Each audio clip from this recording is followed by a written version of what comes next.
अस्सलाम वालेकुम। Welcome to my channel voice over by Aamna Shah. I hope कि आप खुश होंगे। कहानी शुरू करने से पहले आपसे गुजारिश है कि अगर आपको मेरा कंटेंट पसंद आता है तो प्लीज़ मेरे चैनल को सब्सक्राइब करें। आइए कहानी का आगाज़ करते हैं। मंगल के रोज़ मैं थाने पहुंचा तो मालूम हुआ कि धोबी घाट के पास किसी की लाश मिली है। इतला देने वाला एक गरीब सूरत धोबी था जो अलग सुबह अपने काम पर निकला था। उसके गधे पर मेले कपड़ों के गठरे लदे हुए थे और उसका कुत्ता भी साथ साथ चल रहा था। धोबी घाट से कोई 25-30 गज पहले कुत्ते ने अचानक भौंकना शुरू कर दिया। फिर उस जानिब उसने दौड़ लगा दी जिधर झाड़ियाँ थीं। बहालत मजबूरी धोबी को भी रुकना पड़ा और कुत्ता झाड़ियों के नज़दीक पहुंचकर रुक गया तो फिर वो भी वहीं पहुंच गया। कुत्ता झाड़ियों के नज़दीक पहुंचा तो उसके भौंकने की शिद्दत में इजाफा होता गया। धोबी ने झाड़ियों के करीब जाकर देखा तो वहाँ एक लाश पड़ी हुई थी। उसके बाद वो सीधा थाने चला आया। लाश की इत्तला मिलते ही मैंने चंद सिपाहियों को साथ लिया और मौके पर पहुंच गया। धोबी की इत्तला दुरुस्त थी। झाड़ियों के करीब वाकई एक लाश पड़ी हुई थी। वो एक मर्दाना लाश थी। पहली ही नज़र में उसका अंदाज़ा मैंने 30-32 साल लगाया, जो बाद में सही साबित हुआ। मरने वाले की उम्र 29 साल थी। उसने गहरे नीले रंग की पतलून पहन रखी थी और शर्ट का कलर आसमानी था। उसके पाँव में बाटा की सैंडल थी। शक्ल सूरत से ये माकूल आदमी नजर आता था। उसकी वज़ाकता से आसूदगी टपकती थी। उसके चेहरे, कंधे और सर पर चोटों के निशानात नुमायां नजर आ रहे थे। सबसे अहम बात यह थी कि वो फर्श ज़मीन पर चित पड़ा था और उसके सीने में ऐन दिल के मकाम पर एक खंजर दस्ते तक पेवस्त था। जाहिर था इसे कत्ल किया गया था। कातिल जो कोई भी था उसने पहले मकतूल को तशद्दुद का निशाना बनाया, बादुज़ां उसके सीने में खंजर घोंपा था। मकतूल की गर्दन, चेहरे और सर पर लगने वाली ज़रबात से जाहिर होता था कि यह कारनामा किसी कुंद आले की मदद से सरअंजाम दिया गया था, मिसाल के तौर पर किसी लाठी या डंडे वगैरह से। ताहम इन चोटों से खून नहीं निकला था। अलबत्ता मकतूल के सीने में जहाँ खंजर दस्ते तक गड़ा हुआ था वहाँ से खासी मिकदार में खून निकला था, जो उसकी शर्ट को भिगोने के बाद कच्ची ज़मीन में जज्ब हो चुका था। मेरे अंदाजे के मुताबिक मकतूल को कैद हयात से आज़ाद हुए 5-6 घंटे गुजर चुके थे। इसका मतलब था कि ये सानेहा रात 12 बजे के बाद पेश आया था। अब मौके पर 10-12 अफराद जमा हो चुके थे। मैंने सबकी मौजूदगी में लाश को उलट पुलट कर देखा, फिर इसकी जामा तलाशी ली। मकतूल की जेबों से कोई काबिल ज़िक्र चीज़ बरामद नहीं हुई। इस बात पर मुझे हैरत भी हुई। मकतूल अपने ज़ाहिरी हुलिये से ठीक ठाक नज़र आता था, मगर इसके पास से ना तो कोई नकदी निकली थी और ना ही इसकी कलाई पर घड़ी नाम की कोई चीज़ नज़र आ रही थी। इससे मैंने फौरी तौर पर जो अंदाज़ा कायम किया वो ये था कि वो बदनसीब किसी चोर, उचक्के या उठाईगिरे का निशाना बन गया था। मैंने बगौर जाए वक़ुआ का जायज़ा लिया। हर तरफ सुकून ही सुकून नज़र आता था। किसी भी अफरा तफरी के आसार मफकूद थे। इस बात ने मुझे ज़हनी तौर पर उलझा दिया। अगर वो बदनसीब वाकई किसी लुटेरे के सितम का निशाना बना था तो यकीनी तौर पर उसने अपने बचाव के लिए कोई मज़ाहमत तो की होगी, लेकिन ऐसी कोई अलामात वहाँ नज़र नहीं आ रही थीं जो इस किस्म के वाक़यात का लाजमी हिस्सा होती हैं। एक ख्याल मेरे जहन में ये भी आया कि मुमकिन है इसे किसी और जगह कत्ल किया गया हो और बाद में यहाँ लाकर फेंक दिया गया हो, लेकिन फौरी तौर पर एक दूसरे ख्याल ने पहले ख्याल की तरदीद कर दी। मकतूल के सीने में तराजू, खंजर और वहाँ से बहने वाला खून ये जाहिर करता था कि इसे इसी जगह मौत के घाट उतारा गया था। मैंने जाए वारदात का तफसीली नक्शा तैयार किया। इस दौरान में सरकारी फोटोग्राफर मुख्तलिफ ज़ावियों से मकतूल की तस्वीर बनाता रहा। यह सब कुछ ज़ाब्ते की कार्रवाई का हिस्सा होता है। 1 घंटे में ये कार्रवाई मुकम्मल हुई तो मैंने लाश को पोस्टमार्टम के लिए ज़िला अस्पताल भिजवा दिया। इसके बाद मौके पर मौजूद अफराद के बयानात कलमबंद करने लगा, लेकिन इस पूछगछ का नतीजा 0 के बराबर बरामद हुआ। वहाँ पर मौजूद कोई भी शख्स मकतूल से वाकिफ न था। जिस धोबी ने थाने में आकर इत्तला दी थी उसका नाम मोहम्मद सादिक था। मैंने इससे भी काफ़ी सवाल किए। वो बेचारा जो कुछ जानता था वो थाने में बयान कर चुका था। वो धोबी घाट से नज़दीक ही एक बस्ती में रहता था। 2 कांस्टेबल लाश के साथ अस्पताल चले गए थे। 3 मौके पर मौजूद थे। मैं इनके साथ नज़दीकी बस्ती में गया और मुख्तलिफ लोगों से पूछगछ की, मगर कोई कारामद बात मालूम ना हुई, और जो कि मुझे तफ्तीश में माविन साबित होती। 2 घंटे की दौड़ धूप के बाद मैंने थाने वापस आने की ठानी। दूसरे रोज़ पोस्टमार्टम की रिपोर्ट आ गई। इसके साथ ही केमिकल एग्जामिनर की लेबॉर्ट्री रिपोर्ट भी मुंसलिक थी। पोस्टमार्टम की रिपोर्ट में मकतूल की मौत का तयन रात 2 और 3 बजे के दरमियान किया गया था, यानी इस वक्त 15 अगस्त की तारीख का आगाज़ हो चुका था। मकतूल के जिस्म पर ज़रबात के छोटे बड़े 8 निशान पाए गए थे। ताहम मकतूल की मौत सीने में उतरने वाले खंजर के सबब वाक़ हुई थी, जिसके अजल आफरी फल ने दिल को चीर कर रख दिया था। एक चौंका देने वाली बात यह थी कि मकतूल की मौत बेहोशी के आलम में हुई थी, यानी निज़ा के वक्त वो होश व हवास में नहीं था।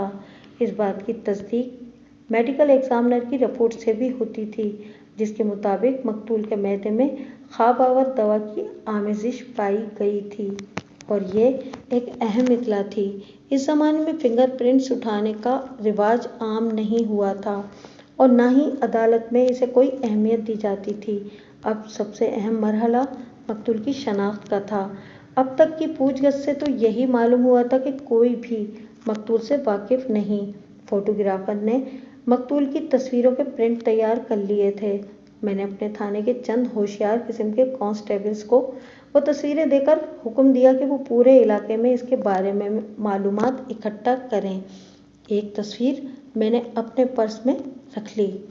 इस तलाश का आइंदा 2 रोज़ तक जब कोई नतीजा बरामद ना हुआ तो मैंने अस्पताल के मुर्दा खाने से मकतूल की लाश मंगवा कर तहजीज़ व तकफीन के लिए एक मजहबी इदारे के हवाले कर दी।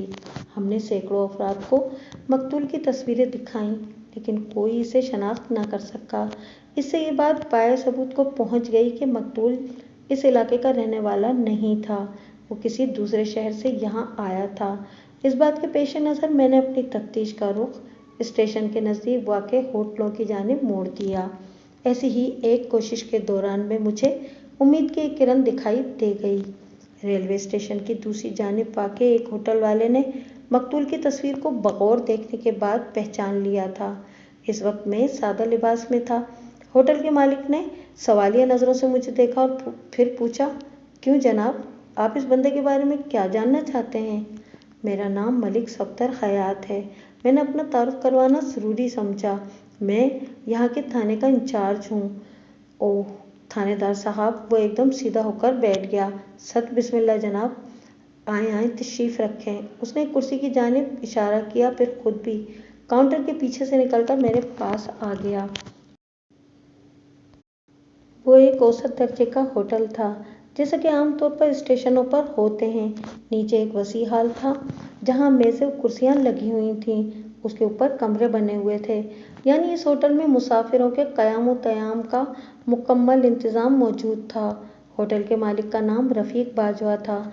हम बैठ चुके तो उसने मेरे को अपने पास बुलाया, और इससे पहले कि वो कुछ आर्डर देता मैंने हाथ के इशारे से मना करते हुए कहा, इसकी कोई ज़रूरत नहीं है, इस वक्त मैं ड्यूटी पर हूँ। फिर भी जनाब, थोड़ी बहुत खिदमत का मौका तो दें। वो बड़े इंकिसार से बोला, मौसम बहुत गर्म है, मैं आपके लिए दूध सोडा मंगवाता हूँ। मैंने कहा, दूध सोडा उधार रखा बाजवा साहब, इस वक्त सबसे बड़ी खिदमत तो ये होगी कि आप मुझे इस शख्स के बारे में कुछ बताएं। मैंने मकतूल की तस्वीर उसे दिखाते हुए कहा, आप इसके बारे में क्या जानते हैं? मैं इसके बारे में सिर्फ इतना जानता हूँ कि चंद रोज़ पहले ये मेरे होटल में क़याम कर चुका है, रफ़ीक बाजवा ने बताया। फिर अचानक गायब हो गया बगैर कुछ बताए। इसके इस तरह चले जाने पर रफ़ाकत अली भी हैरान था। कौन रफ़ाकत अली? इसका कोई जानने वाला था जनाब, रफ़ीक बाजवा ने जवाब दिया। मुनीर हुसैन ने बताया था कि वो इसका दोस्त है और यहीं लायलपुर में रहता है। मेरे इस्तफसार पर रफ़ीक बाजवा ने अपनी बात की वजाहत की।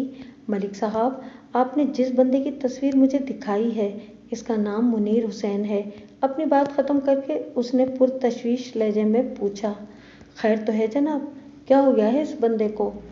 किसी ने मुनीर हुसैन को कत्ल कर दिया है, मैंने इसकी आंखों में देखते हुए सपाट लहजे में कहा। रफ़ीक बाजवा ने अफसोसनाक अंदाज में सर हिलाया और फिर पूछा कि ये कब की बात है। मैंने बताया कि 15 अगस्त को इसकी लाश धोबी घाट वाली झाड़ियों के पास से मिली है। किसी ने इसके दिल में खंजर घोंपकर इसको हलाक कर दिया है। रफ़ीक बाजवा के मुंह से बेसाख्ता निकल गया, बेचारा किस्मत का मारा, खुदा जाने कौन था। मैंने रफ़ीक बाजवा से पूछा, मुनीर हुसैन आपके होटल में कब आया था? वो उठकर काउंटर पर गया, फिर वहाँ रखे रजिस्टर के सफ़ात उलट पुलट करने के बाद वापस मेरे पास आया और बताया, मुनीर हुसैन 12 अगस्त की शाम को मेरे होटल में आया था। मैंने कहा, आपके रजिस्टर में यह भी दर्ज होगा कि वो कहाँ से आया था और लायलपुर में उसे क्या काम था।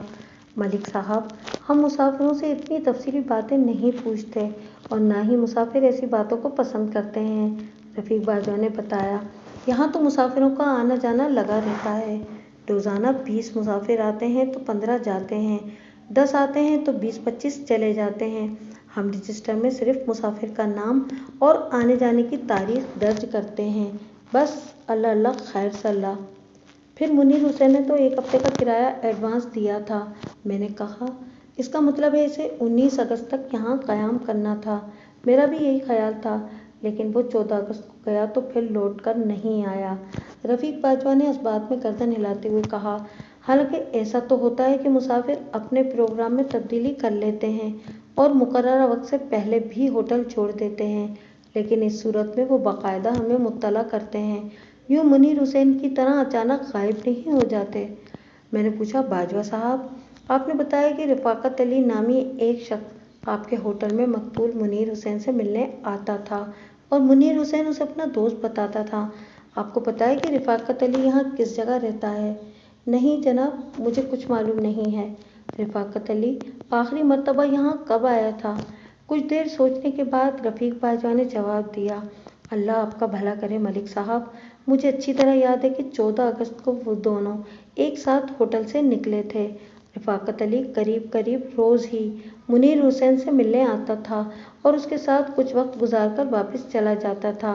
मुनीर हुसैन जब भी होटल से बाहर जाता तो रात 10 बजे से पहले वापस आ जाता था, लेकिन 14 अगस्त को वो वापस नहीं आया। मैंने सोचा शायद वो रफ़ाकत अली के पास ठहर गया होगा, लेकिन दूसरी तरफ जब रफ़ाकत अली ने यहाँ आकर मुनीर हुसैन के बारे में पूछा तो मैंने उसे बताया कि वो गुज़िश्ता रात वापस नहीं आया। इस पर रफ़ाकत अली ने अपनी हैरत का इजहार किया और नफ़ी में सर हिलाते हुए बुड़बुड़ाया, बेवकूफ़ पागल। इसके बाद आपने रफ़ाकत अली को नहीं देखा? नहीं जनाब, उसने कतईयत से जवाब दिया, न इस होटल में और न ही यहाँ की किसी गली या बाजार में।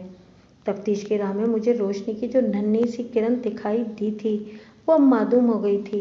मेरी पूरी तवज्जो इस वक्त रफ़ाकत अली पर लगी हुई थी। अगर रफ़ाकत अली का कोई सुराग मिल जाता तो हालात के इसरार से पर्दा उठ सकता था, मगर रफ़ाकत अली तक किस तरह पहुंचा जाए, ये मेरी समझ में सरेदस्त नहीं आ रहा था। अलबत्ता एक बात की तस्दीक हो गई थी कि मकतूल मुनीर हुसैन इस शहर का बासी नहीं था, और ये बात भी करीने कयास थी कि वो यहाँ किसी ख़ास मकसद के तहत ही आया था। मैं जैसे जैसे सोचता जा रहा था, उलझता चला जा रहा था। जब कुछ समझ में ना आया तो मैंने रफ़ीक बाजवा से कहा कि मैं वो कमरा देखना चाहता हूँ जहाँ मकतूल मुनीर हुसैन ठहरा हुआ था। उसने जवाब दिया, ठहरे जी, मैं ज़रा पता करवाता हूँ। इस कमरे का मुसाफिर इस वक्त कमरे में मौजूद है या बाहर निकला हुआ है? क्या मतलब? मैंने कहा, क्या वहाँ कोई और मुसाफिर ठहरा हुआ है? ज़ाहिर है मलिक साहब, मेरा तो ये रोज़ी का वसीला है, मैं होटल के कमरों को खाली तो नहीं रख सकता ना। मुनीर हुसैन नहीं, कोई और सही, रफ़ीक बाजवा ने भारी आवाज़ में कहा। वैसे मैं उसूल का बहुत खरा हूँ। मैंने 19 तारीख तक कमरा नंबर 13 किसी दूसरे मुसाफिर को नहीं दिया, क्योंकि मैं मुनीर हुसैन से 1 हफ्ते का किराया वसूल कर चुका था। मैंने पूछा, मुनीर हुसैन आपको इतला दिए बगैर चला गया था, इसके सामान के साथ आपने क्या किया? सामान? रफ़ीक बाजवा के होठों पर खफीफ सी मुस्कुराहट नमूदार हुई। वो खाली हाथ आया था जनाब, और खाली हाथ ही चला गया। वो जितने दिन मेरे होटल में रहा मैंने इसे एक ही पतलून कमीज़ में देखा था। रफ़ीक बाजवा की बातों से मैंने अंदाज़ा लगाया कि वो दरोगोई से काम नहीं ले रहा था। किसी भी मरहले पर मुझे महसूस नहीं हुआ था कि वो किसी बात को छुपाने की या हकीकत को बिगाड़ कर पेश करने की कोशिश कर रहा हो। اب ایک ہی صورت باقی تھی کہ اگر وہ حقائق کو چھپانے کے لیے کسی داؤ پے سے کام لے رہا تھا تو وہ بہت بڑا اداکار تھا۔ ویسے مجھے اس بات کی توقع نہیں تھی۔ میرے خیال میں موجودہ صورتحال میں مقتول کے کمرے کا جائزہ لینا فضول ہی تھا۔ ہوٹل کے مالک کے بقول مقتول کے پاس سامان نام کی کوئی چیز نہیں تھی جس سے اس کے بارے میں کوئی کارآمد معلومات حاصل ہو سکتیں۔ میں نے اٹھ کر کھڑے ہوتے ہوئے کہا، باجوہ صاحب، آپ کے تعاون کا بہت بہت شکریہ۔ امید ہے آپ آئندہ بھی۔ وہ میری بات مکمل ہونے سے پہلے ہی بول اٹھا، میں آپ کا خادم ہوں جناب۔ غریب نواز ہوٹل کو آپ اپنا ہی سمجھیں۔ آپ جس قسم کا تعاون چاہیں گے میں اس کے لیے شب و روز تیار ہوں۔ فی الحال تو آپ بس اتنا کریں، میں نے دوستانہ انداز میں کہا، کہ جیسے ہی رفاقت کا کوئی اتا پتہ معلوم ہو فوری طور پر مجھے مطلع کر دیں۔ مجھے امید ہے کہ رفاقت منیر حسین کے قتل کے معمے کو حل کرنے کے لیے مفید ثابت ہوگا۔ میں آپ کے خیال سے اتفاق کرتا ہوں جناب، آپ فکر ہی نہ کریں، میں بخوبی سمجھ گیا ہوں آپ کیا چاہتے ہیں، میں نے رازدارانہ لہجے میں کہا، لیکن اس سلسلے میں بہت ہوشیار رہنے کی ضرورت ہے باجوہ صاحب۔ کسی کو اس معاملے کی بھنک بھی نہیں پڑنا چاہیے اور نہ ہی کسی کو یہ بات معلوم ہو کہ میں یہاں کیوں آیا ہوں، حتیٰ کہ آپ کے عملے کو بھی کچھ پتہ نہیں چلنا چاہیے۔ رفیق باجوہ نے مجھے یقین دلایا کہ وہ میری ہدایت پر مکمل عمل کرے گا۔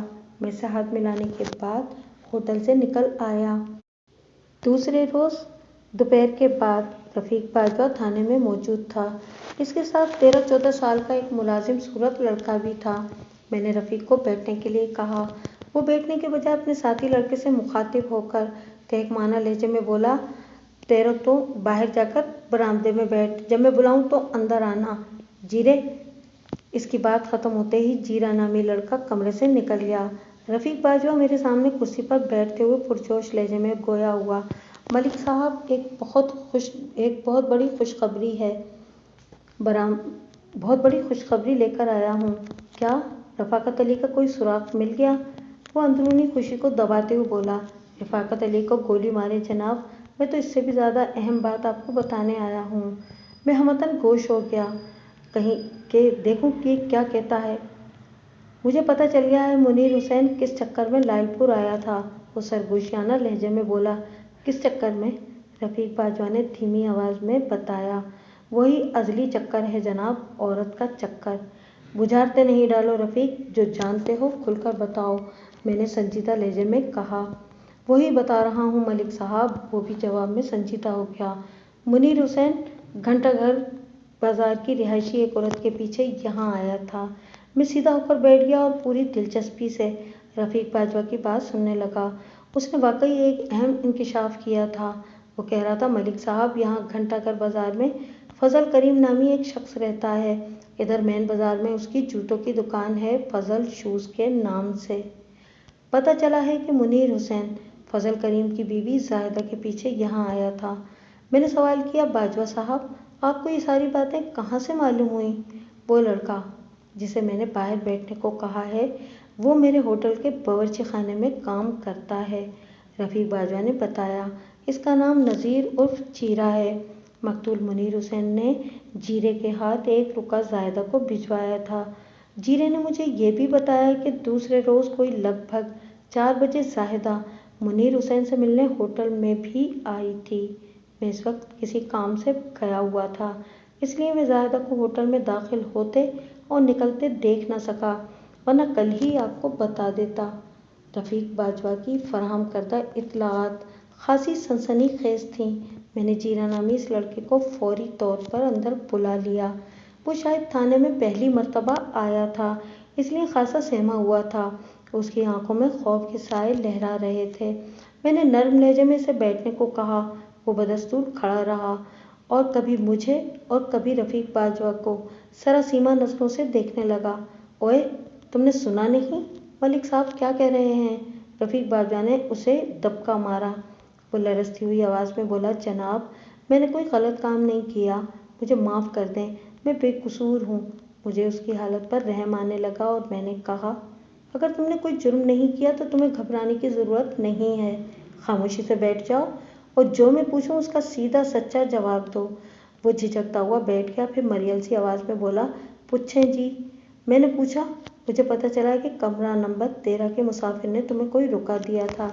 जी जनाब, वो दुजीदा नज़र से रफ़ीक बाजवा को देखते हुए बोला। रफ़ीक ने उसे डांटा, मेरी तरफ क्या देख रहे हो? मलिक साहब को जवाब दो। जनाब, मुझे थानेदार साहब से बहुत डर लग रहा है। इनकी मूछें बहुत ख़तरनाक हैं और वो मुझे घूर कर भी देख रहे हैं। जीरे ने भर्राई हुई आवाज़ में अपने खौफ का इजहार किया। रफ़ीक ने सख्त लहजे में कहा, ओए खोतेदे पुत्र, जब तुमने कोई जुर्म नहीं किया तो फिर डरने की क्या ज़रूरत है? रुके वाली बात मलिक साहब को बता दूँ, तुम्हें कुछ नहीं कहेंगे। अच्छा जी, बताता हूँ, वो थूक निगलते हुए बोला और फिर मेरी तरफ देखते हुए कहा, सर, कमरा नंबर 13 के मुसाफिर ने मुझे एक रुका दिया था और घंटाघर का एक पता भी समझाया था। फिर मुझे वो रुका पहुंचाने के लिए 10 रुपये का एक नोट भी दिया था। काम बहुत आसान था, इसलिए मैंने फौरी तौर पर हामी भर ली और वो रुका इस पते पर पहुंचा दिया। मकतूल ने एक मामूली रुके की तरसील के लिए बच्चे को रिश्वत दी थी। इससे इस रुके की अहमियत का अंदाज़ा होता था। 10 रुपये को कारीन कोई मामूली रकम ना समझें। ये जिस ज़माने का जिक्र है, इस दौर में 10 रुपये अच्छी खासी रकम शुमार होती थी। इस वक्त एक आम मजदूर को 8 आने दहाड़ी मिलती थी और एक क्लर्क की तनख्वाह 50-60 रुपये माहवार से ज़्यादा नहीं होती थी। बज़ाहिर एक मामूली और बेज़रत से काम के लिए जीरे को इतने पैसे मिल गए थे जो कमोबेश होटल की 15 दिन की तनख्वाह के बराबर थे। मैंने नज़ीर उर्फ जीरे से पूछा, मुनीर हुसैन ने तुम्हें वो रुका कब दिया था? अपने आने के दूसरे दिन जनाब, जीरे ने मुझे बताया। मुझे अच्छी तरह से याद है, इस दिन इतवार था। रफ़ीक बाजवा ने मुझे बताया था कि मकतूल मुनीर हुसैन उसके होटल में 12 अगस्त की शाम को वारिद हुआ था, यानी हफ्ते के रोज़। जीरे के बयान के मुताबिक उसने रुका इतवार यानी 13 अगस्त को ज़ाहिदा नामी किसी औरत को पहुंचाया था। थोड़ी देर पहले रफ़ीकी की ज़बानी मुझे ये भी मालूम हो चुका था कि बकौले जीरा इससे अगले रोज़ कमोबेश 4 बजे ज़ाहिदा होटल में मुनीर हुसैन से मिलने भी आई थी।